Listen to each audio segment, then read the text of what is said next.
Hai semua, okey hari ni saya nak buat kek santan kelapa. Kek ni mudah saja nak buat dia, tak ada mixer pun tak apa, boleh guna whisk sahaja. So bahan-bahan yang diperlukan adalah 1 kotak kecil santan, apa-apa brand pun boleh, 225 ml minyak, 3 biji telur,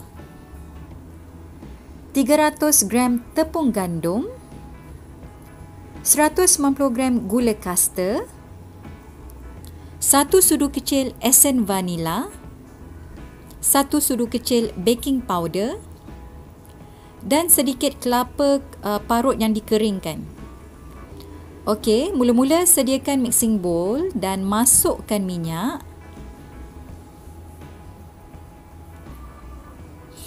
Kemudian masukkan pula gula kasta. Kalau tak nak manis, boleh kurangkan gula ni sedikit ya.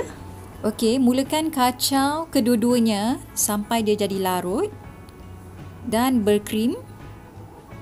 Kalau nak gunakan electric mixer tu pun boleh je. Tapi kalau tak ada, boleh je guna whisk ni. Okey? Cuma kena pukul laju-laju sikit lah.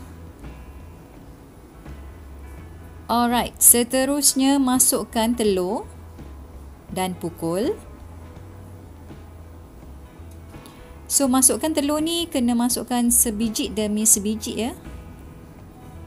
Kemudian pukul sampai kembang sedikit. Ulang je proses ni sampai telur habis.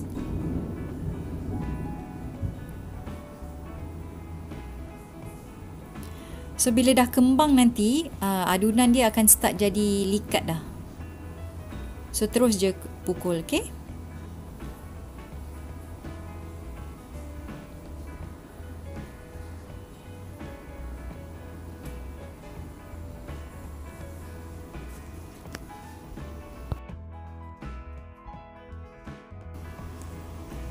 Okey, kemudian masukkan pula esen vanila.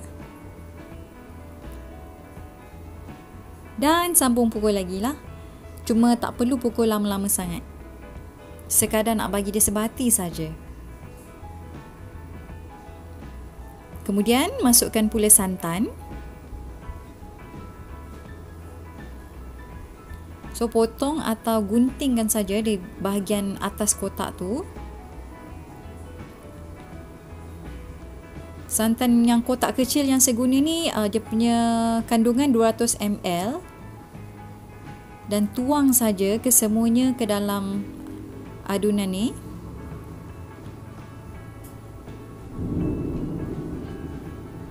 Okey, sambung pukul lagi sampai dia sebati.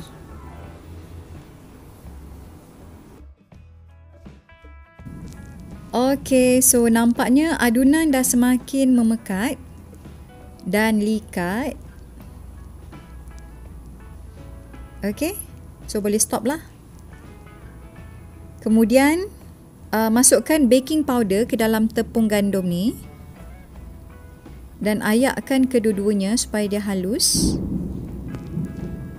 Okey, kemudian masukkan tepung ni ke dalam adunan basah tadi. Masukkan tepung sedikit demi sedikit ya. Dan kaupkan dahulu. Kaupkan perlahan-lahan sehingga semuanya sebati.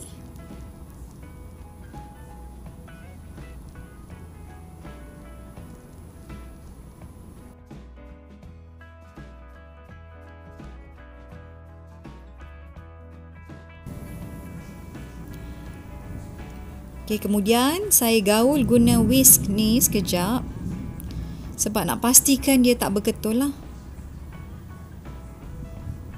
Gaul ni kan pun tak perlu lama. Sekejap je. Okey? So, kalau anda perasan, adunan ni dah semakin likat. Jadi, warna dia pun berkilat. So, maknanya dia dah sebati. Seterusnya, sediakan loyang pembakar. Saya gunakan saiz 8 inci. Dan saya lapikkan kertas pembakar di bawahnya. Sapukan juga sedikit butter di sekeliling loyang supaya dia tak melekat. Kemudian tuang ke semua adunan kek ni lah ke dalam loyang ni.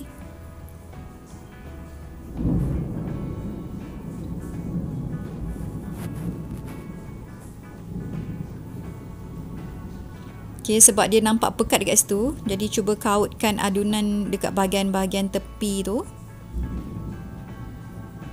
Okay. Okay, ratakan sedikit di bahagian atas adunan kek ni.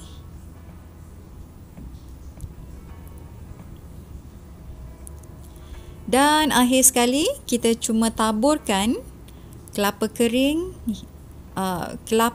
parut ni di atasnya. Sebenarnya kelapa kering parut ni terpulang. Kalau nak letak boleh, kalau tak nak letak pun tak apa. Macam saya ni, personally saya sukalah nak letak ni sebab nanti bila dia dah masak, so kek ni akan rasa rangup sikit dekat bahagian atas dia. Okey, kelapa parut kering ni ada dijual kat kedai-kedai biasa pun ada atau kedai barangan kek. Saya beli ni dekat Tesco je. Okey? Okey, lepas ni boleh bakar kek pada suhu 150 darjah Celsius selama 45 minit. Tapi apa pun bergantung pada kepanasan oven masing-masing ya. Sebab kepanasan oven kan berbeza. So tengok dulu macam mana.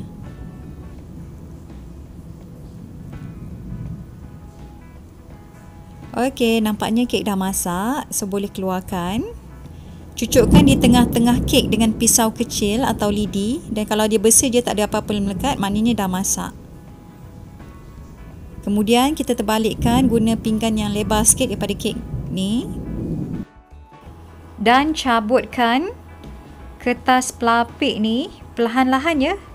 Jangan terus rentap je sebab takut bahagian bawah dia nanti pecah. Okey?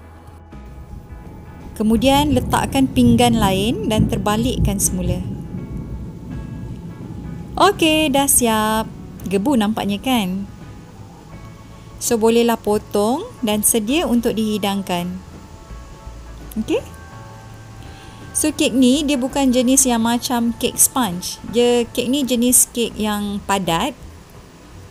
Dan rasa dia pula memang rasa lemak-lemak manis sebab ada santan tadi kan? Dan tekstur dia sangat lembut. Sesuai dijadikan hidangan minuman petang atau high tea gitu. Okey semua, selamat mencuba.